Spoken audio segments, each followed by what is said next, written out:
Les cryptos de la finance décentralisée commencent à monter très joliment et je me demandais lesquelles sont les plus intéressantes à acheter maintenant pour du trading à horizon court terme quelques jours ou quelques semaines et également lesquelles sont les plus intéressantes à acheter maintenant pour un investissement à plus long terme avec celles qui ont le plus de potentiel. Donc j'ai fait un tableau pour les comparer avec de nombreux métriques que je vais vous présenter, mais tout d'abord on se la joue à l'américaine et je vous montre le résultat final. Alors voici les gagnants et les perdants après avoir analysé 38 cryptos de la finance décentralisée. Nous avons dans les gagnants AAV, Synthetix, 0x, Polkadot, Kyber Network, Earn Finance et REN. Et dans les perdants, Solana, Swipe, Meta, Bella Protocol et Reserve Rights. En regardant d'un peu plus près, vous voyez qu'il y a deux sous-totaux. Il y a la note très impactée par le prix, qui est intéressante pour les opérations à plus court terme, et il y a la note peu impactée par le prix qui montre que ce sont des cryptos très solides et qu'on peut garder pour le plus long terme. Donc si on regarde sous cet angle-là, les meilleurs pour le long terme sont Synthetix, AAV, Polkadot et Yearn Finance. Tandis que celles qui sont intéressantes parce que le prix est actuellement intéressant, c'est 0x, Kyber Network et REN. Et je dois dire que personnellement, je suis particulièrement motivée par Yearn Finance parce qu'il est 45e dans le rang du market cap et franchement, il devrait être plus haut. Et d'ailleurs, AAV et Synthetix, qui sont 28e et 25e, eux aussi, ils vont probablement grimper encore un peu dans le market cap. Donc si l'ensemble des cryptos montent, ceux-ci vont probablement monter encore plus. Et maintenant, passons à la question la plus intéressante, c'est comment obtenir ces chiffres. Je vais vous montrer chaque métrique, je vais vous expliquer pourquoi et je vais vous expliquer comment le trouver vous-même. C'est parti. Alors, d'abord la première question, comment j'ai sélectionné les 38 cryptos que j'ai analysés? Parce qu'évidemment, il y en a beaucoup plus que 38. Et pour ça, j'ai utilisé les index. Donc, j'ai sélectionné les trois principaux index, le FTX, le Binance Index et le DeFi Pulse Index. Et j'ai tout simplement pris toutes les cryptos qui étaient dedans. À cela, j'en ai quand même ajouté 3 de mon initiative personnelle parce qu'elles étaient dans ma précédente étude et elles étaient vraiment les meilleures parmi toutes celles qui avaient l'étiquette DeFi. Et pour les sélectionner, j'ai pris la note, la liquidité, le fait qu'elles sont présentes sur DeFi Pulse, on en parlera tout à l'heure, et le fait qu'elles aient un value locked intéressant, on en parlera aussi tout à l'heure. Et donc parmi les 96 cryptos que j'ai analysés la semaine dernière, j'en ai sélectionné 3 pour les ajouter ici dans cette analyse.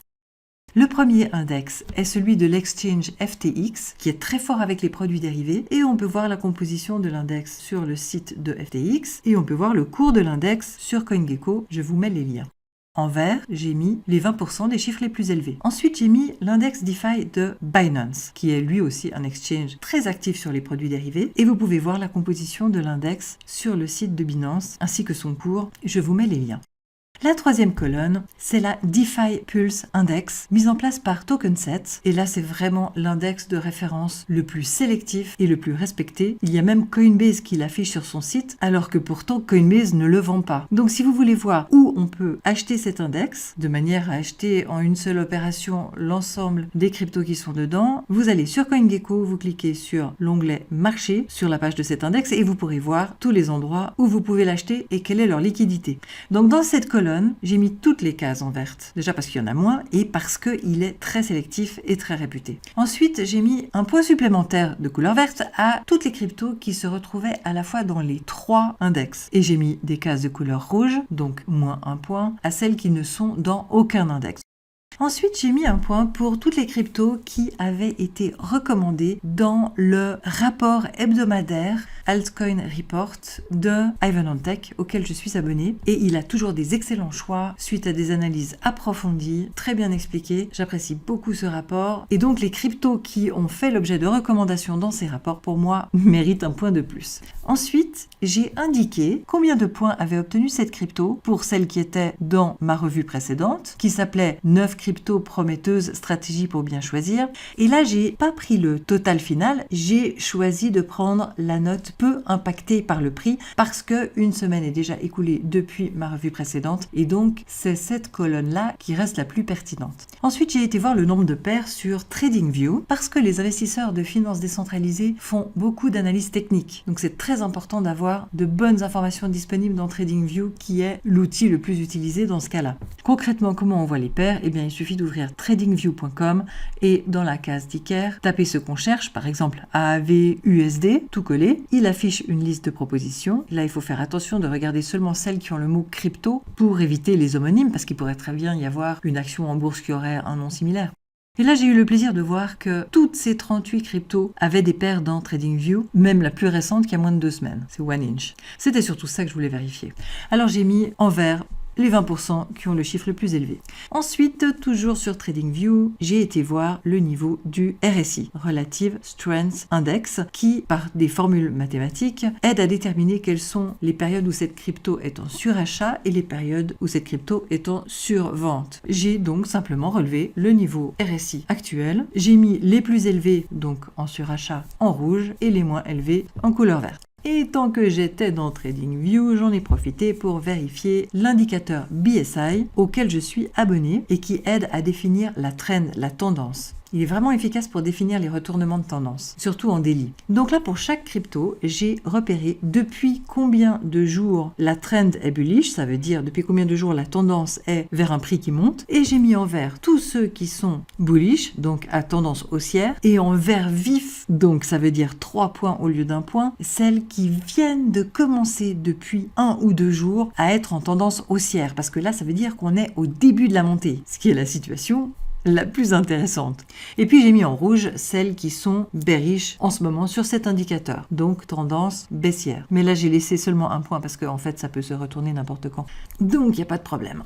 Ensuite, nous passons sur glassnode.com, qui est un outil qui permet de faire de la chain analysis. Et là, pour cette revue, j'ai choisi un métrique qui s'appelle Percent of Supply Held by Top 1% Addresses. Ça veut dire la quantité que possède le 1% des adresses les plus riches de cette crypto. Si on prend par exemple AAV, on prend les plus gros comptes de AAV et on prend seulement le haut du panier, 1%. Et donc, ces 1% de plus gros comptes, eux tous ensemble, possèdent combien de AAV? C'est ça le calcul. Et Glassnode a fait ça vraiment bien parce qu'ils ont réussi à éliminer autant que possible les adresses des exchanges, les adresses des fondateurs pour que l'analyse soit vraiment pertinente. Et on peut voir que les gros comptes, d'une manière générale, sont des professionnels, sont bien informés et ils font des investissements sur une durée plus longue souvent. Et on observe un schéma assez fréquent, c'est qu'ils achètent au début de la montée et ensuite ils revendent dans le courant de la montée ou en haut de la montée. Et à qui est-ce qu'ils revendent? Aux petits investisseurs non professionnels qui eux achèteront beaucoup plus cher. Et donc ce qui est intéressant, c'est de voir si dans les semaines écoulées, ces gros comptes ont plutôt augmenté leur investissement ou au contraire l'ont diminué. Donc j'ai relevé les pourcentages au 5 décembre et au 5 janvier, je les ai comparés pour voir la variation. Vous voyez ici la colonne avec les prix du 5 décembre, ensuite la colonne avec les prix du 5 janvier, et là j'ai mis les 20% plus bas en vert et les 20% plus haut en rouge, parce que ceux qui sont déjà très élevés, proches du 100%, n'ont plus tellement de marge de progression. Et en plus, un chiffre bas indique une meilleure décentralisation au niveau de la répartition des fonds. Et dans la colonne suivante, alors là, vraiment, c'est le chiffre qui m'intéressait le plus, c'est la variation. Est-ce que ces gros comptes sont plutôt en train d'acheter ou non? J'ai donc simplement fait la soustraction entre les deux chiffres et lorsque il est positif, c'est bullish, les gros comptes pensent que cette crypto va monter et donc ils sont tous en vert. Et même les 20% plus élevés sont en vert vif, ils reçoivent 3 points chacun. Et ceux au contraire qui sont négatifs sont en rouge et perdent 1 point. Et je voudrais en profiter pour faire un petit clin d'œil à Jonathan Novak, car c'est grâce à lui que j'ai découvert cette page sur le top 1% dans Glassnode. Alors je vous recommande d'aller visiter sa chaîne. Nous arrivons maintenant dans la rubrique DeFiPulse.com. C'est une référence incontournable en matière de finances décentralisées. C'est un agrégateur de données. Il rassemble de nombreuses informations utiles qu'on peut consulter en quelques clics. Mais en fait, en creusant, je me suis rendu compte qu'il avait finalement qu'une partie des cryptos de la DeFi, ce qui a un impact sur la découvrabilité et la mise en valeur des cryptos qui y figurent. Donc, celles qui figurent sur DeFiPulse.com gagnent 1 point et celles qui n'y figurent pas perdent 1 point. Ensuite, pour aller plus profondément, j'ai étudié la valeur immobilisée dans chaque crypto. C'est la colonne Locked USD. Une petite astuce, si vous voulez voir ces chiffres en quantité de tokens au lieu de les voir en dollars, de manière à avoir une courbe qui ne dépend pas du prix, il faut aller sur glassnode.com et chercher le graphique qui s'appelle Supply in Smart Contracts. Je ferme la parenthèse. Donc, je disais sur DeFiPulse, j'ai relevé la value Locked, j'ai pas mis de points pour celle-ci parce qu'elle m'a servi à faire le calcul de la colonne suivante suivante, qui est la value locked divisée par le market cap. Parce que c'est assez logique qu'une grosse crypto ait une plus grosse value locked. Donc cette division nous donne un chiffre et les 20% les plus hauts sont en vert et les 20% les plus bas sont en rouge. Et puis un autre paramètre intéressant, en regardant la courbe de cette value locked, si elle croît, ça veut dire qu'il y a de plus en plus de valeur dans le smart contract, et si au contraire elle décroît, ça veut dire que les investisseurs sont plutôt en train de retirer leurs billes, et donc c'est mauvais signe. Donc tout ce qui croît est en vert et tout ce qui décroît est en rouge. Nous arrivons maintenant à la rubrique stakingrewards.com. Il s'agit d'un site web qui est spécialisé dans la recherche des bonnes affaires pour les investisseurs qui veulent faire du staking, donc qui veulent bloquer des fonds dans une certaine crypto pour recevoir des intérêts en échange. D'abord, j'ai relevé le Adjusted Reward, qui est le taux de revenu annuel, donc les intérêts, mais qui a été ajusté par la dilution annuelle, c'est-à-dire l'inflation du réseau. Parce que si c'est une crypto qui est en train de créer beaucoup de nouveaux tokens durant l'année, ça dilue la valeur du token et il faut en tenir compte dans le calcul. Et là, j'ai mis les 50% des chiffres les plus hauts en vert parce que là, c'est un métrique très très important et carrément les 20% les plus hauts en vert vif parce qu'ils reçoivent 3 points chacun. Parce qu'un investisseur qui veut faire de la finance décentralisée, évidemment, ce qui va l'intéresser le plus, c'est qu'est-ce que ça va lui rapporter. Et le bénéfice qu'il peut en retirer par le staking est vraiment un métrique super important pour choisir une crypto plutôt qu'une autre. Et grâce à ce site, on peut voir où c'est qu'il y a des bonnes affaires à faire et ça peut vraiment beaucoup varier d'un jour à l'autre. Parce que s'il y a un smart contract qui manque vraiment de liquidité et qu'il y a peu de personnes sur le coup, et bien là, ça fait des taux d'intérêt beaucoup plus élevés. C'est la loi de l'offre et la demande. S'il y a beaucoup de gens qui veulent emprunter et peu de gens qui veulent prêter, et bien ça fait monter les taux d'intérêt. Et puis je me suis intéressée aussi au pourcentage total des tokens qui sont actuellement bloqués en staking par rapport au nombre de tokens disponibles. Parce que plus les tokens sont bloqués, moins on peut les mettre en vente. Et donc ça fait baisser la pression à la vente et ça fait mécaniquement monter le prix. Donc là, les chiffres les plus élevés reçoivent carrément 3 points chacun. Parce que ça a un énorme impact sur le prix. Et puis finalement, sur ce même site, Staking Rewards, ils ont un score qui est propriétaire, c'est-à-dire qu'ils ont leur propre méthode de calcul savamment étudiée pour évaluer l'attractivité de cette crypto, à la fois au niveau des critères pour investir et au niveau des critères pour faire du staking. Donc là, j'ai mis les 50% plus élevés en vert, les 20% plus élevés en vert vif pour qu'ils reçoivent 3 points et les 20% moins élevés en rouge pour qu'ils reçoivent moins 1 point. Et ensuite, nous arrivons sur le site de tokenmetrics.com que j'apprécie beaucoup, j'y vais tous les jours. C'est une mine d'or pour trouver les bonnes affaires, que ce soit à court terme ou à long terme. Et pour cette revue concernant la finance décentralisée, j'ai choisi la note de la technologie. Nous avons ici les 20% plus hauts en couleur verte et les 20% plus bas en couleur rouge. Ensuite, toujours sur Tokenmetrics, j'ai relevé le Quant Grid Quarterly. Ça veut dire l'évaluation des probabilités de profitabilité. Et là, on peut choisir par jour, par semaine, par mois, par trimestre et par année. Pour cette étude, j'ai choisi le score par trimestre. Et de nouveau, les plus élevés sont en vert et les plus bas sont en rouge.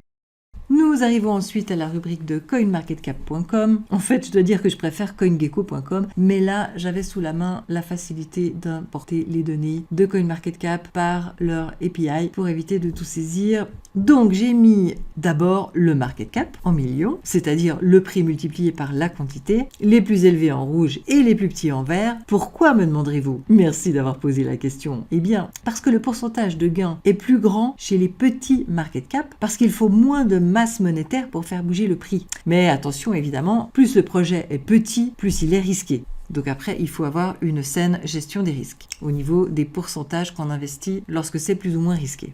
Ensuite, j'ai indiqué la liquidité. C'est une information qui n'est pas disponible sur MarketCap, mais il suffit de faire une division du volume de transactions en 24 heures par le MarketCap et ça nous permet de comparer les deux. Parce qu'évidemment, sur une très grosse crypto, il y aura beaucoup plus de millions qui vont faire l'objet de transactions en une journée que sur une petite crypto. Donc c'est intéressant de voir ce chiffre proportionnellement.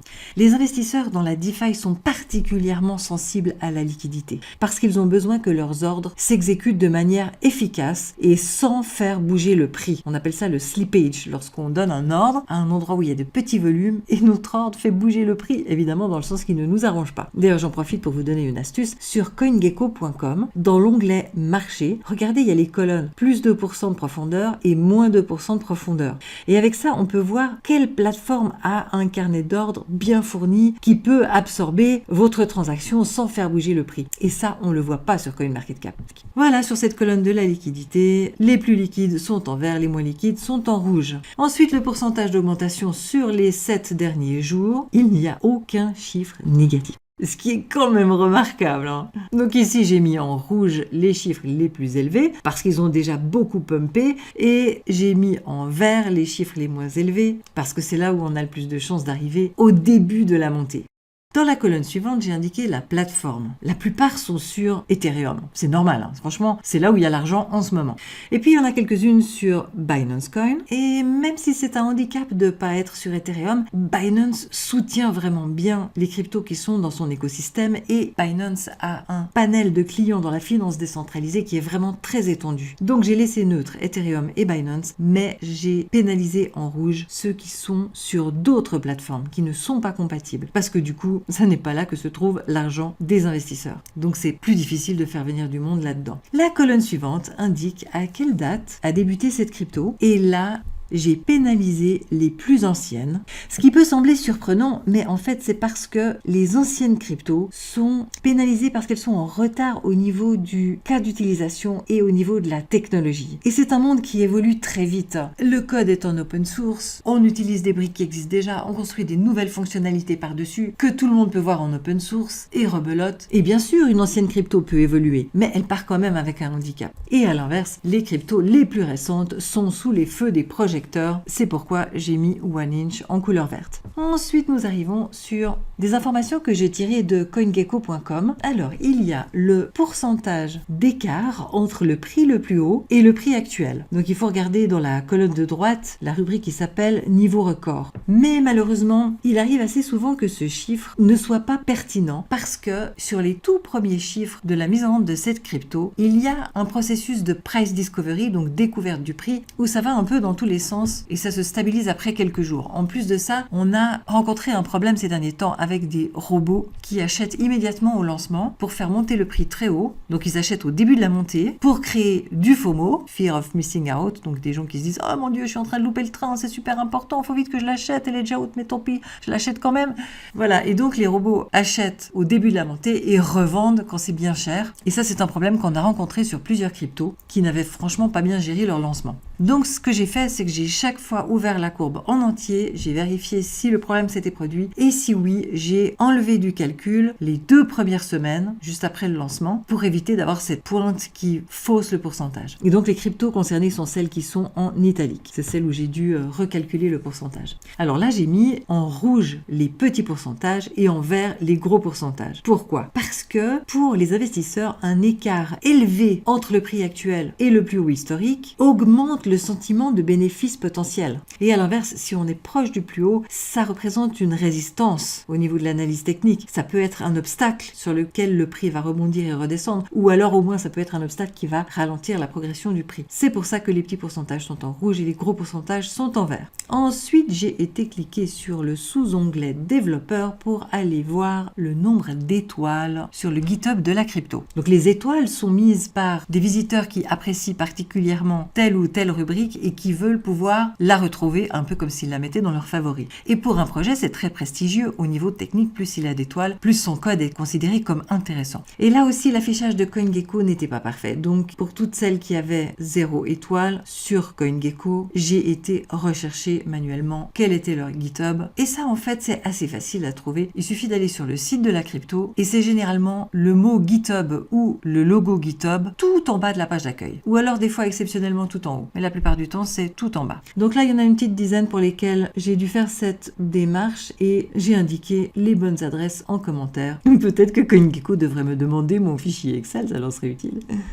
Bon. Ensuite, j'ai cliqué sur l'onglet marché et les 2 sous-onglets Perpetuals et Futures. Ça permet de voir les paires de produits dérivés. En anglais, on dit derivatives. Dans les Perpetuals, il s'agit de faire des paris sur l'évolution du prix futur de cette crypto et on achète l'option d'acheter ou vendre cette crypto à tel prix. Et quelqu'un d'autre fait le pari inverse et ce pari a une valeur. Les Futures, c'est exactement la même chose, mais avec une une date limite. Par exemple, dans 3 mois. Je parie que AAV vaudra tel prix dans 3 mois. Et donc, je veux pouvoir l'acheter ou le vendre à ce prix-là, à ce moment-là. Donc là, j'ai simplement additionné le nombre de paires qui permettent de spéculer sur les dérivatifs. Mais je n'ai pas mis de point à ce niveau-là parce qu'évidemment, comme tout à l'heure, il est logique qu'une grosse crypto ait plus de paires qu'une petite crypto. Donc, j'ai de nouveau fait une division avec le market cap pour repérer où sont les écarts les plus intéressants. C'est dans la colonne suivante et j'ai mis en rouge les chiffres les plus petits et en vert les chiffres les plus grands. Voilà, je vous ai décrit toutes les colonnes et maintenant est venu le moment de regarder les totaux. J'ai sélectionné les 11 colonnes qui sont les plus sensibles aux variations de prix et variations de market cap et j'ai additionné les cases vertes et soustrait les cases rouges pour avoir la note du premier sous-total qui est très impacté par le prix. Et ensuite, j'ai sélectionné les 17 colonnes qui contiennent des critères qui sont peu impactés par le prix parce que ça, c'est une notation qui va perdurer dans le temps et ça fait l'objet du deuxième sous-total et finalement la note totale étant simplement une addition des deux. Dans le total final, j'ai mis toutes les cryptos qui avaient des couleurs dans la note totale. Mais je voudrais attirer votre attention sur quelques points spécifiques qui ne sont pas forcément visibles dans le récapitulatif final. D'abord, je voudrais